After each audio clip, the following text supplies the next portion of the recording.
Glória a Deus. Eu cumprimento os irmãos com a paz do Senhor Jesus. Amém? Vamos colocar de pé e ler a palavra do Senhor em Provérbios, o número 11 e o verso 18. Provérbios 11 e 18.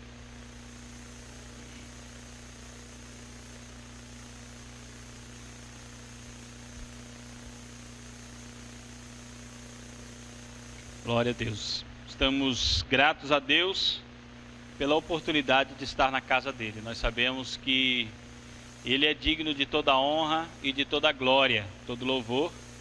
E, para ser bem sincero, nós tínhamos que oferecer um culto cada vez melhor ao Senhor. Nós devíamos progredir em nosso culto de adoração, mesmo que isso exigisse um pouco mais de esforço e dedicação, para que mais e mais o nosso culto melhorasse e assim o Senhor recebesse cada vez mais o melhor do nosso coração, porque a palavra do Senhor diz que o Pai procura os que adoram a Deus em espírito e em verdade, de todo o coração, do profundo da alma.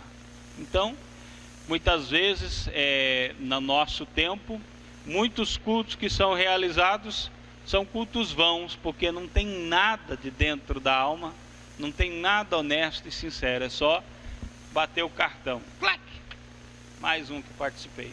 E o Senhor não se agrada dessas coisas, o Senhor gosta que nós prestemos a Ele uma adoração sincera e verdadeira. Quem achou?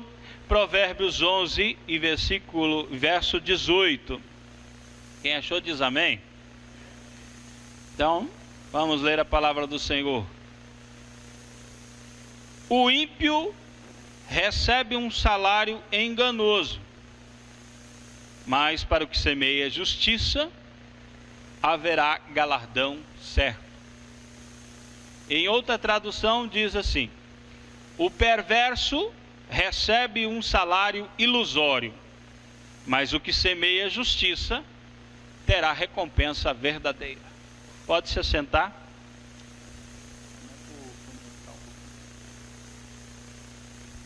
Nós sabemos que todas as pessoas serão recompensadas por suas obras. Tudo o que você faz, seja bom ou ruim, haverá uma recompensa. Aqui, a Bíblia está dizendo que o ímpio, o perverso, recebe o seu salário. E o justo também recebe o seu salário. Então, uma recompensa as pessoas terão. As obras serão recompensadas.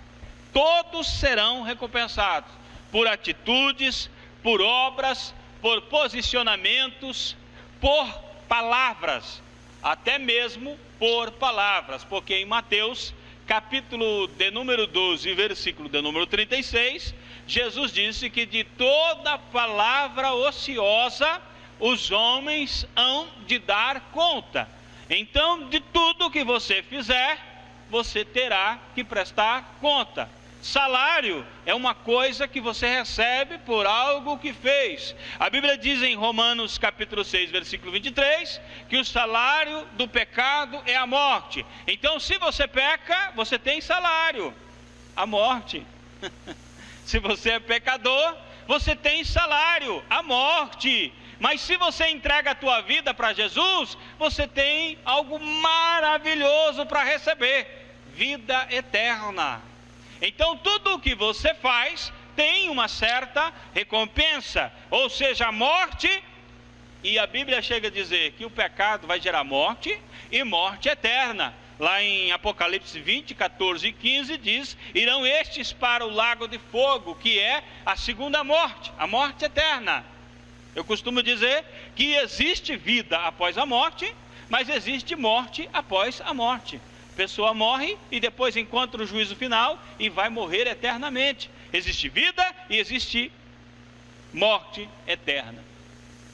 O salário ilusório aqui, ele quer dizer que a pessoa ímpia, perversa, ela tem dinheiro, ela tem uma vida aqui, Mas junto com esse dinheiro, junto com as suas recompensas aqui, ela também tem tribulação, desastre, e provavelmente no final ela acabará perdendo tudo e vai acabar em morte eterna.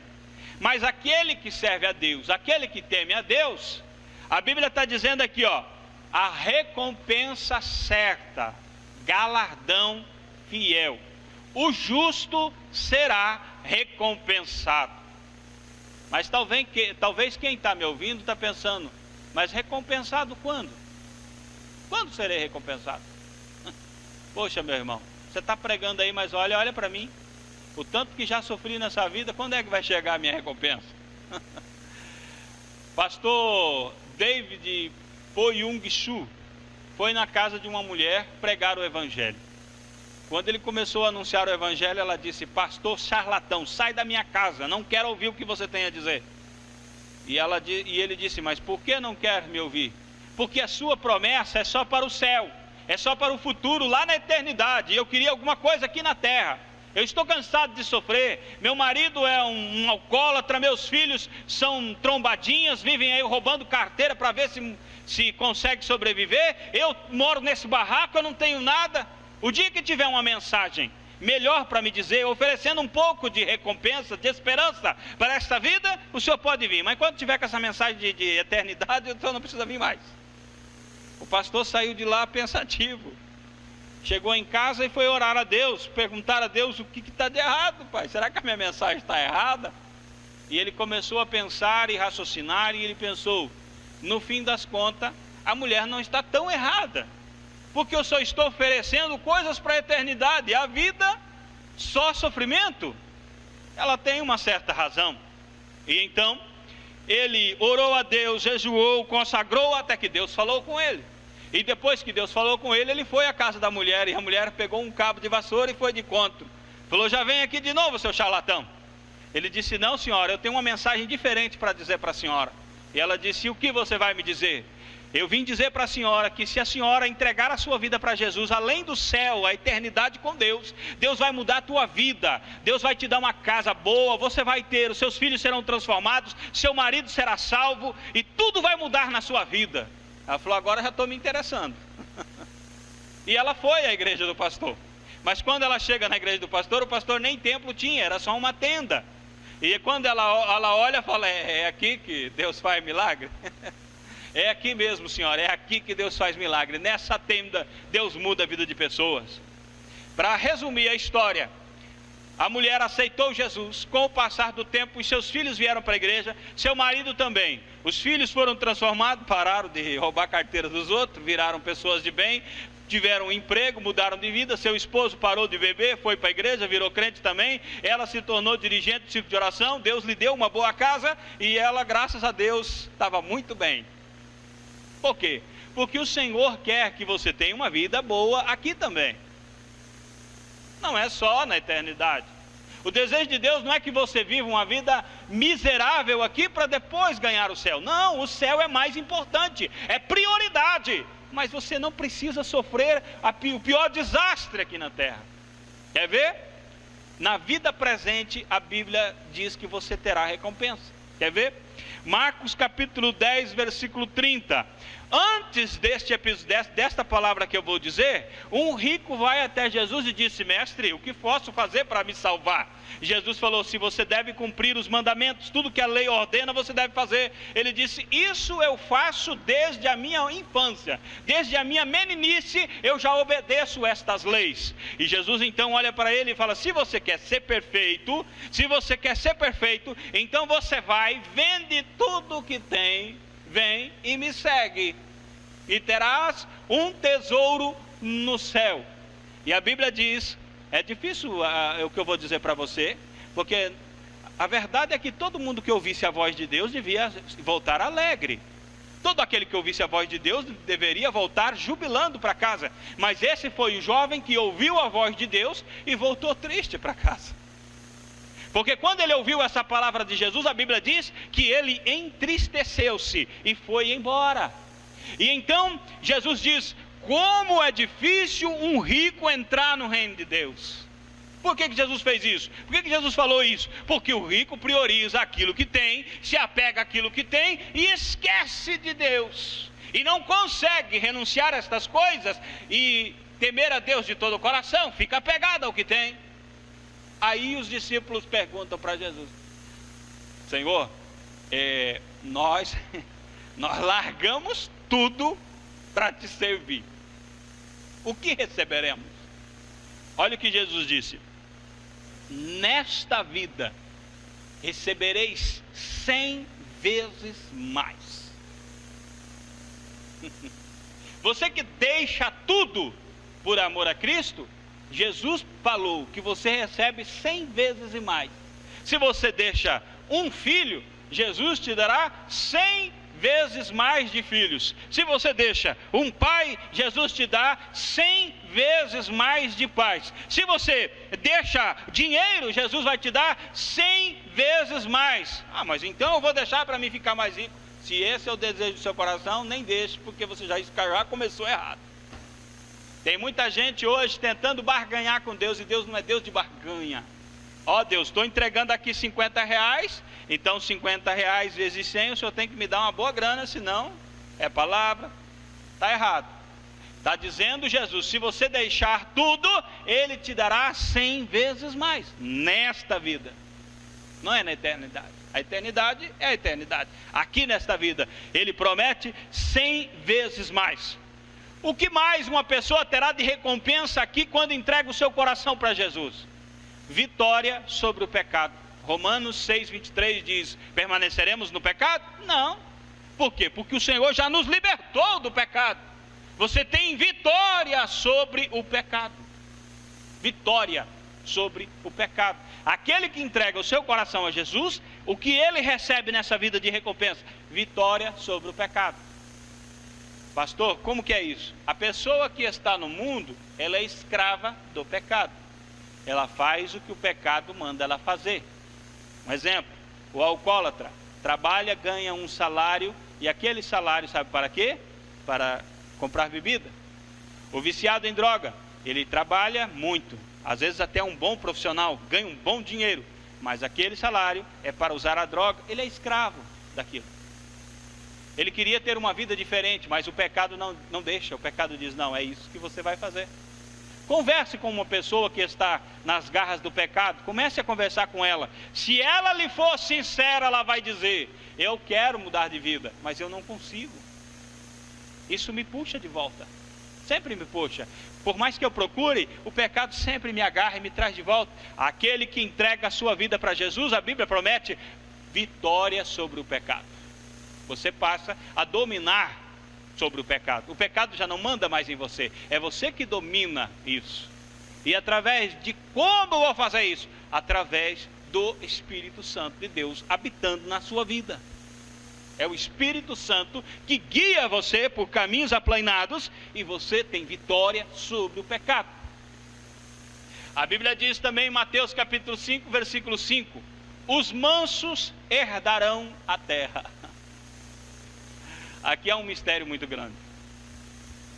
A pessoa mansa, irmão, ela só conquista. A pessoa irada só perde. O irado, você pode dar o que você quiser para ele, ele vai perder.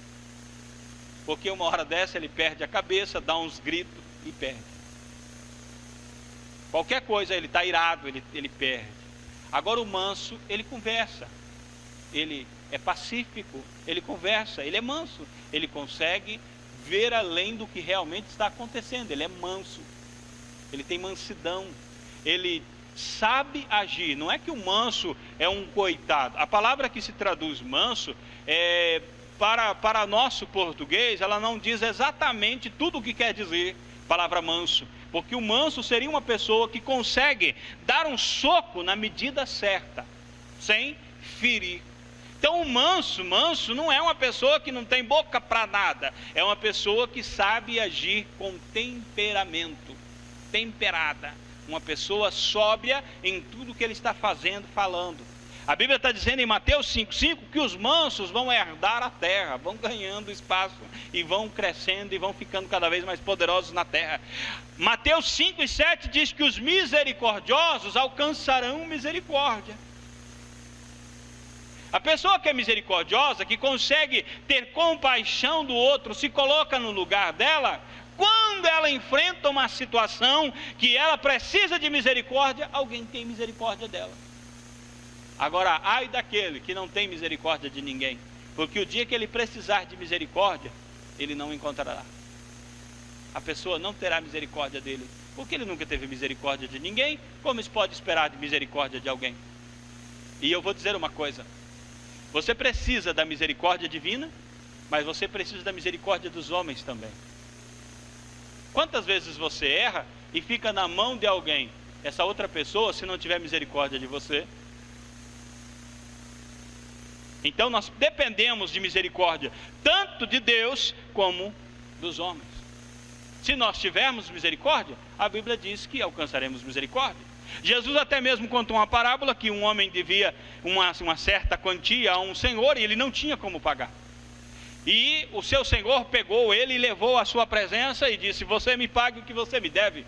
E ele disse: eu não tenho como pagar. E se implorou e chorou. E então aquele senhor, sentindo pena dele, sentindo compaixão dele, tendo misericórdia dele, disse: vamos fazer o seguinte, a partir de hoje você não me deve mais nada. A partir de hoje essa dívida está cancelada, está perdoado, você não me deve mais nada. E aquele homem sai feliz, porque agora não deve mais nada, e vai e encontra um que lhe devia uma quantia muito menor do que aquela. E quando ele o vê, ele fala assim: ei, você, me paga o que me deve? E ele disse: eu não tenho como pagar. Não, você vai ter que pagar. E começou a espancar aquele que ele queria receber. E os servos daquele senhor que lhe perdoaram a dívida viram e cataram ele e levaram aquele senhor. E o Senhor disse: rapaz, eu tive misericórdia de você, porque você não tem misericórdia do seu próximo. Agora você vai ter que pagar o que você me deve. Então, se não tivermos misericórdia, não alcançaremos misericórdia. Mas se tivermos misericórdia, a Bíblia diz que nós temos uma recompensa. Alcançaremos misericórdia. A recompensa do justo, Mateus 5,9 também diz: os pacificadores serão chamados filhos de Deus.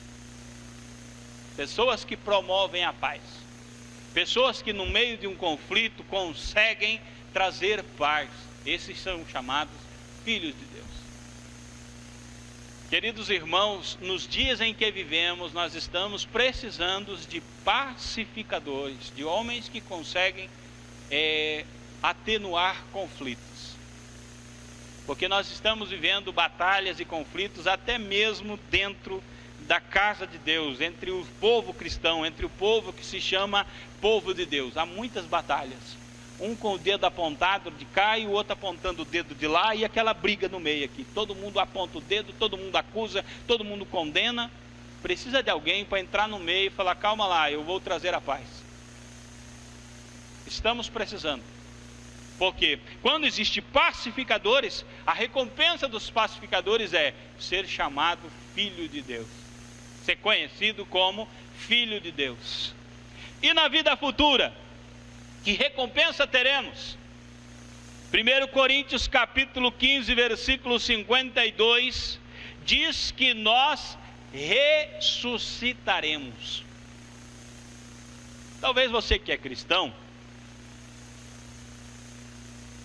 e ouve muito essa palavra de ressurreição, você até acha que é normal. Mas para uma pessoa comum, ouvir a palavra ressurreição é o absurdo dos absurdos. Porque a maioria das pessoas que não creem em Deus acreditam que com essa vida tudo acaba. Elas pensam assim: quando terminar a vida, acabou. Mas a Bíblia está dizendo que existe vida após a morte, e aqueles que creem em Cristo ressuscitarão para a vida eterna. Então, se hoje você serve a Deus, a Bíblia está te prometendo, se você tem um caminho de justiça, se você tem um caminho de verdade, se você é um semeador de justiça, a Bíblia está dizendo que você haverá de ressuscitar. Você ressuscitará com um corpo glorificado, diz a Bíblia, um corpo incorruptível. Se aqui nessa vida você está tentando servir a Deus e o pecado tentando te tirar da presença de Deus, e por mais que você luta, você continua ainda cometendo pequenos deslizes, tanto que Paulo disse: miserável homem que sou, quem me livrará do corpo desta morte? Mas quando o Senhor ressuscitar o seu corpo, esse corpo que você vai receber será um corpo incorruptível, impossível do diabo fazer se deteriorar, o pecado destruir, alcançar, manchar. Não, ele é um corpo glorificado, assim como é o corpo de Cristo. Lucas capítulo de número 12, versículo 33, também diz que aqueles que são generosos têm tesouros nos céus. Ô irmão, eu vou falar uma coisa bem séria para todos agora. Todos os que estão me ouvindo, todas as pessoas da terra gostariam de ter tesouros. Todos. Porque se você tem um tesouro, você tem uma segurança. Afinal, você tem um tesouro. Imagine se você tivesse dentro da sua casa um baú cheio de dólares. Porque hoje é uma moeda forte, dólar. Cada dólar daquele vale R$ 5,30. Então, se você tem na sua casa um baú com 100 mil dólares, você não vai passar apurado. Tudo o que você quiser, você vai até aquele baú e pega dinheiro e resolve o seu problema. Todas as pessoas gostariam de ter um baú desse dentro de casa. É claro que se houvesse um pouco mais de segurança para não ser roubado, seria ótimo. Todas as pessoas gostariam de ter uma boa casa, um bom carro, tudo. As pessoas sonham com coisas desta vida e correm atrás para adquirir isso. Se você quiser ter um bom carro, uma boa casa, tiver um bom salário, uma aposentadoria ótima, imagine você com 50, 60 anos já está com a sua aposentadoria de 5 mil, 10 mil, 20 mil por mês, tranquilo, sem precisar fazer mais nada, é ótimo. Mas se você quiser alcançar essas coisas, realmente você vai ter que trabalhar muito para poder chegar lá. Agora pense bem, será que nos céus é diferente? Será que para você ter tesouros nos céus você vai precisar fazer nada? E já está sendo depositado, creditado na sua conta, sem você fazer absolutamente nada? É claro que não. Não seria justo, porque muitos estão trabalhando para juntar tesouros no céu, e muitos estão trabalhando para juntar tesouros na terra. Há quem junte tesouros na terra e tesouros no céu, e há quem não junte nem tesouros na terra e nem tesouros no céu. Pergunta que eu faço para você meditar e passar o mês inteiro pensando: quanto de tesouro você já juntou no céu? Porque é o que mais importa.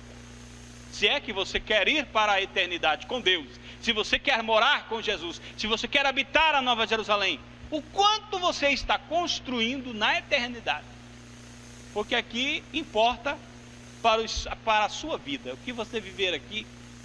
Que o sábio pregador disse: é tudo vaidade,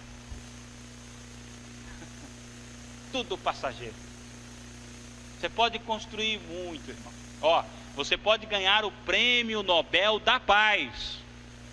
Daqui uns dias ninguém lembra mais de você. Sumiu, desapareceu. Apareceu alguém melhor do que você. Você pode se tornar o mais talentoso cantor de todos os tempos, e você será esquecido, porque aparecerá alguém que tem um talento diferente. Você pode ser o melhor pregador que já existiu, mas vai chegar alguém que vai superar você, ou você vai ficar só para contar-se histórias sobre tua vida. Acabou, passou. Você pode ter muito dinheiro. Agora, esses dias mesmo, eu ouvi dizer que o homem mais rico do Brasil morreu. E agora? Morreu. O dinheiro, o que faz com o dinheiro?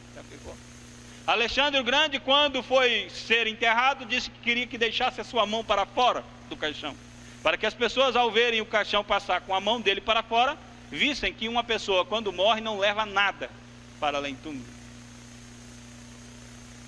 Quanto você está construindo aqui? É bom que você estude, que você construa, que você invista, que você faça, que você tenha, que você possa. Porque imagine, se você tivesse bastante dinheiro, você poderia ajudar os missionários, você poderia fazer tanta coisa. Mas mais importante é juntar tesouros no céu. Jesus recomendou, Jesus disse: não ajuntem tesouros na terra, onde a traça e a ferrugem corrói, os ladrões minam e roubam, mas ajuntai tesouros no céu, porque lá a traça nem chega perto, a ferrugem não existe, e o ladrão sem chance de entrar lá para roubar, está muito seguro. O que você construir lá em cima ficará bem seguro. A Bíblia diz em Mateus capítulo 5, versículo 8: os limpos de coração verão a Deus. Os limpos de coração, aquele que tem o coração limpo, o coração puro, a Bíblia diz que verá a Deus. Isso é pouca coisa, ver a Deus?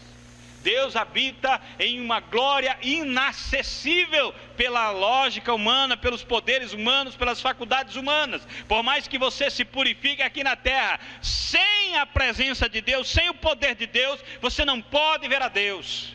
Se você ver a Deus, você morrerá. Moisés era um homem temente a Deus, um homem fiel, um homem que estava em constante comunhão com Deus, e ele quis ver a Deus. E Deus disse: você quer me ver? Eu vou passar de costas, e você vai ficar escondido atrás da rocha, e eu vou deixar você ver um pouquinho da minha glória, um pouco da minha bondade. E quando Moisés viu, a Bíblia diz que quando ele desce do monte, todas as pessoas que olham para ele dizem: Moisés, o seu rosto está brilhando. Os limpos de coração, a Bíblia diz, verão a Deus. Romanos capítulo 2, versículo 7 e 8 diz que vida eterna para aqueles que perseverarem. Agora, algo muito importante também, que é uma recompensa para aqueles que estão semeando justiça: o governo das nações, a autoridade sobre as nações. Apocalipse capítulo 2 e versículo 26 e 27. Ao que vencer, eu darei poder, autoridade sobre as nações. Só que é para quem vence, os perdedores não. Para vencer, irmão, você precisa lutar para isso. Para perder, você não precisa fazer nada. Para perder é só ficar parado. Você já vai perder. Para perder não precisa fazer nada. Agora, para vencer tem que haver dedicação. Tem que haver uma batalha, tem que haver vigilância, tem que haver cuidado, tem que haver preparação, tem que lutar para vencer. Se você quer vencer, você precisa lutar para isso. Quem entra na caminhada cristã pensando que a vida vai ser fácil, esse entrou numa caminhada errada. Porque quando você entra na caminhada cristã, você acabou de entrar numa guerra. E uma guerra, mas olha, é uma guerra que não para. Quando você está acordado, a guerra está acontecendo. Quando você vai dormir, a guerra continua. E se não fosse a misericórdia de Deus, o anjo do Senhor que acampa ao redor do que o temem a Deus, você já era. Mas Deus é grande e te sustenta, e te guarda, e te protege. E o sangue de Jesus te dá vitória sobre o pecado, sobre o inferno. E você está vivo até hoje, porque Deus é bom, Deus é misericórdia. A Bíblia promete também uma coroa incorruptível para aqueles que se consagram integralmente. O que é integralmente? Consagrar-se integralmente. Consagrar já é difícil. Consagrar-se integralmente é tudo. Consagrar tudo a Deus. Aquele que se consagra integralmente, a Bíblia está dizendo que receberá uma coroa incorruptível. Alguém disse para mim assim, que, irmão, se a gente analisar pelas Sagradas Escrituras, nós vamos ver que nós temos que guardar o sábado. Eu disse para ele: irmão, se a gente se aprofundar bem na palavra de Deus, a gente vai ver que a gente tem que guardar todos os dias.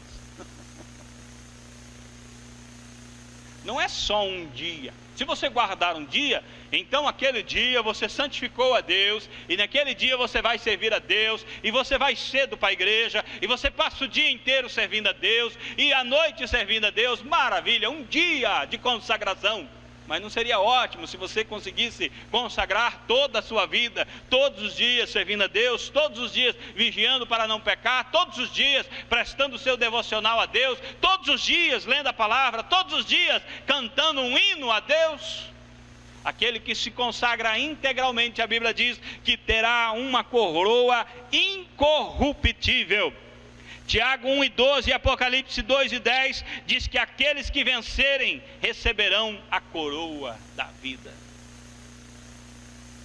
A Bíblia está dizendo aqui, Provérbios 11:18, que o que semeia justiça. O que é semear justiça?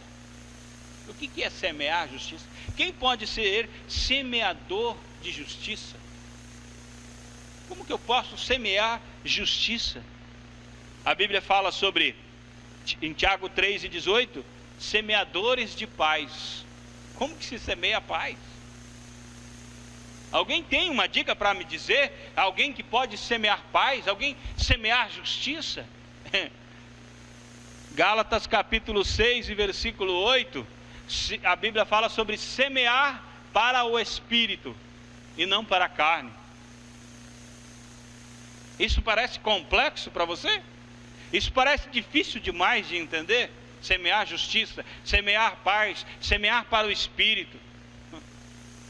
Hoje mesmo eu estava falando com uma pessoa. Nós estamos vivendo em um tempo que as pessoas não estão assimilando a verdade. Elas estão vivendo como os fariseus naquela época, com uma religiosidade e achando que aquela religiosidade já está bom. Mas o Senhor não quer que você seja apenas um religioso, Ele quer que você seja um semeador de justiça. E tem mais, a Bíblia diz que quem olha o vento nunca semeia. Quem fica esperando uma oportunidade mais certa para lançar a semente, esse nunca semeia, porque quando não é uma coisa, é outra que está atrapalhando semear. Mas um bom semeador é aquele que semeia em todo tempo. Porque você não sabe qual semente vai germinar, diz a Bíblia. Então semeia com chuva, semeia sem chuva, semeia sem parar, porque uma hora vai dar certo. Aquele que semeia a justiça, ele tem o caráter de Cristo, ele tem identidade com o Espírito Santo, ele tem vida com Deus, e aonde ele está, o caráter de Deus está. O relacionamento que ele tem com Deus é semeação de justiça, é semeadura de justiça. Jesus disse: eu vos deixo a paz. Olha, irmão, se você tem a paz de Cristo, você é um semeador de paz. Porque é impossível, me diga para mim se pode acontecer, de Jesus dar paz a você e você não conseguir soltar essa paz aonde você está. Se você tem a paz de Deus, você tem a paz de Deus. Você não pode ter a paz de Deus e não ter a paz de Deus ao mesmo tempo. Ou você tem, ou você não tem.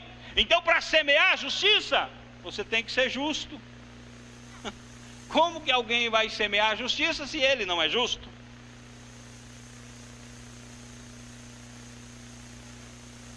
A deficiência de caráter dos cristãos de hoje denuncia que a maioria deles não são semeadores de justiça.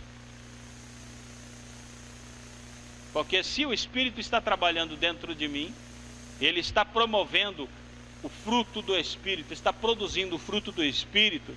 O que tem que acontecer na minha vida é que o fruto do Espírito deve alcançar mais vidas.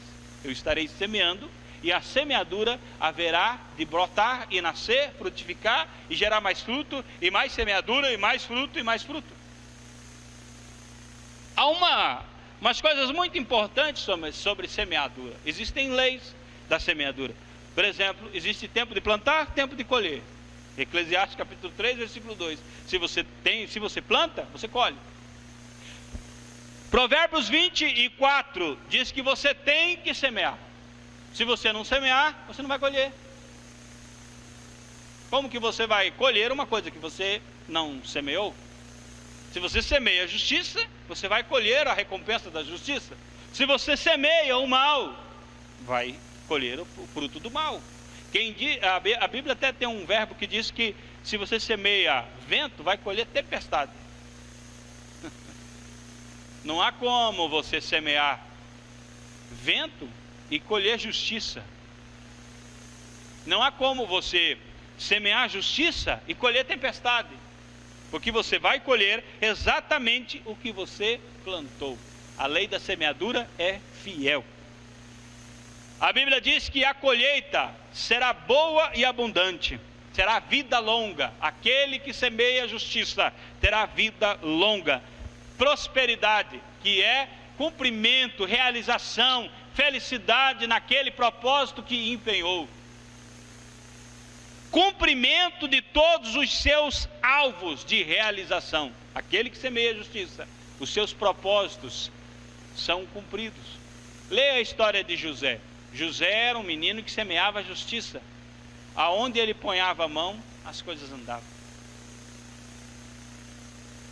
José estava como escravo, se tornou o líder dos escravos.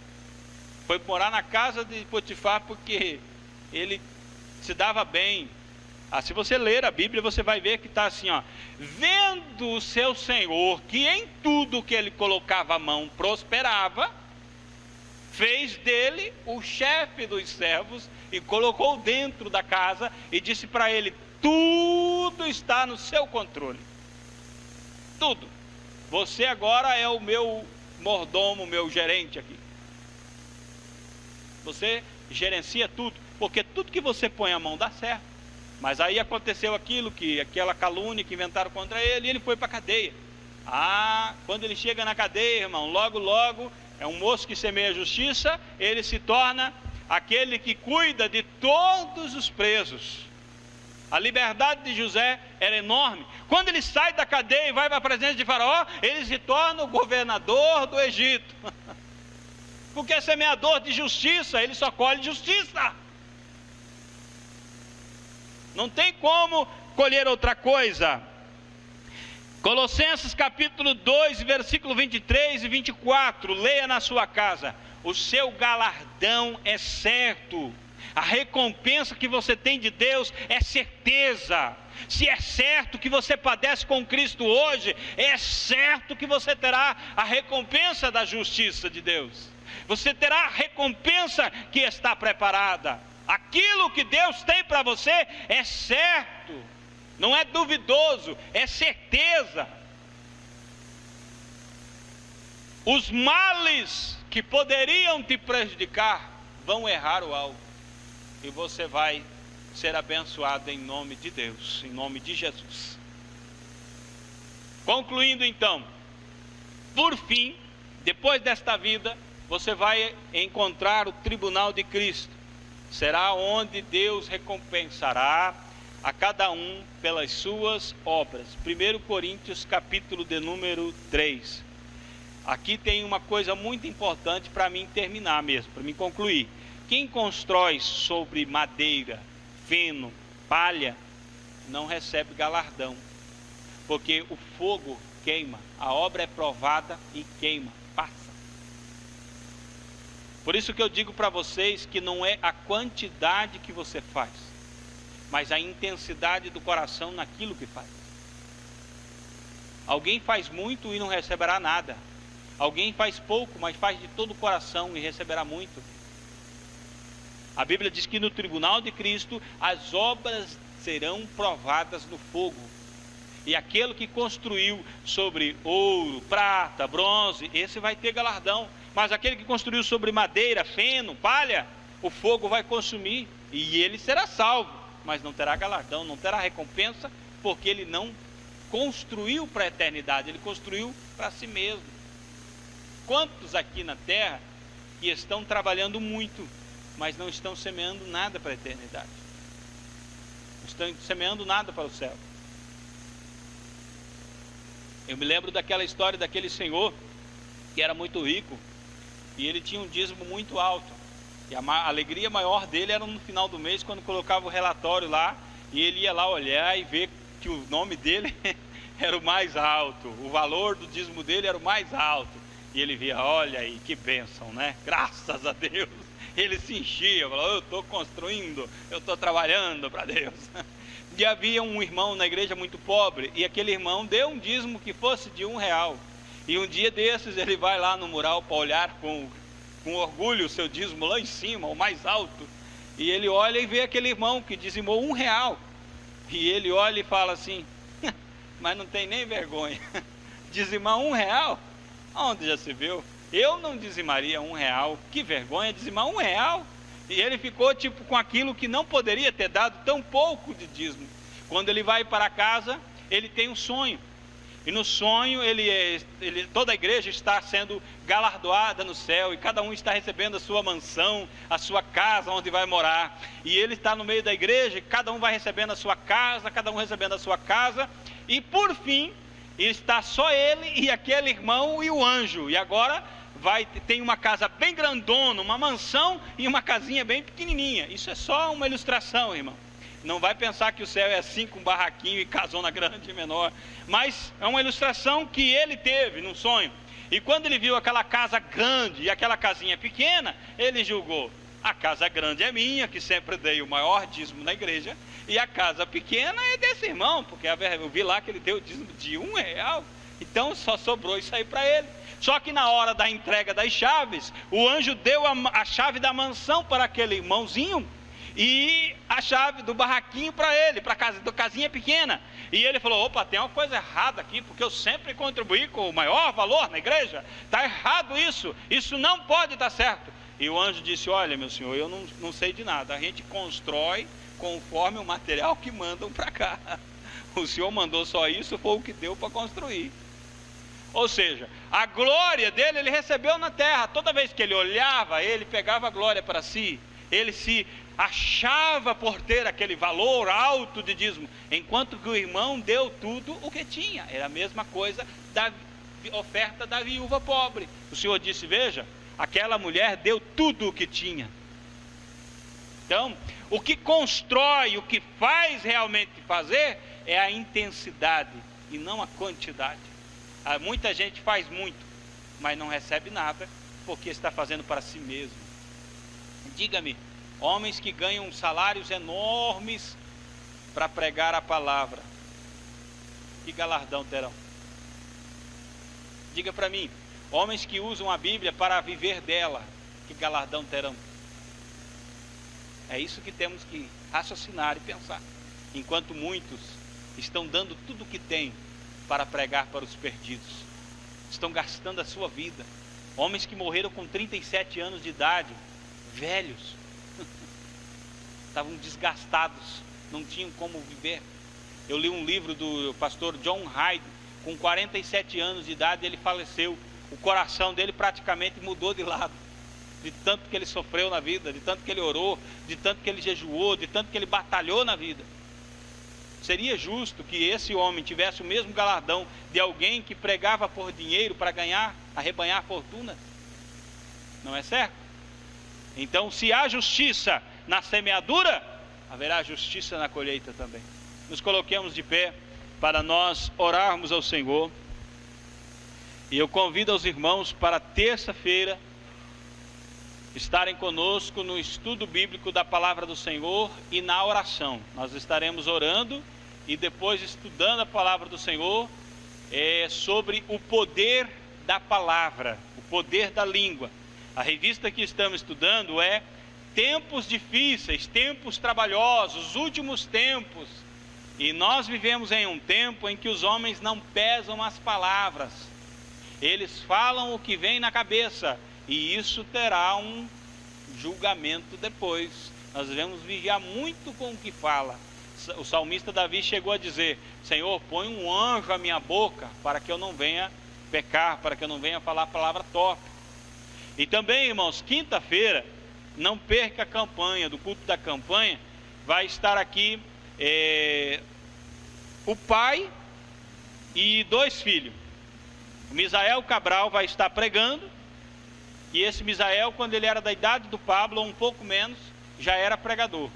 E hoje já está um homem formado, tem família e continua pregando. E ele vai estar aqui ministrando a palavra, e o outro filho canta com o pai, Cabral e Cabralzinho. venha, vai ser uma bênção o culto quinta-feira, não perca. E se puder, traz mais alguém para participar desse culto, porque você vai ser recompensado e abençoado por Deus por isso. Senhor Deus, nós te adoramos, Jesus, pela tua palavra, nós te adoramos por este culto, pela tua presença em nosso meio. Te glorificamos, meu Deus, pela tua verdade, pela tua justiça, pela tua bondade, Senhor, e por tua infinita graça pedimos, Senhor, que venha nos ajudar, nos auxiliar, para que possamos, Senhor, semear justiça, semear verdade, semear paz, semear amor, semear alegria. Por onde quer que estejamos, o Senhor esteja abençoando vidas em nome de Jesus. Amém.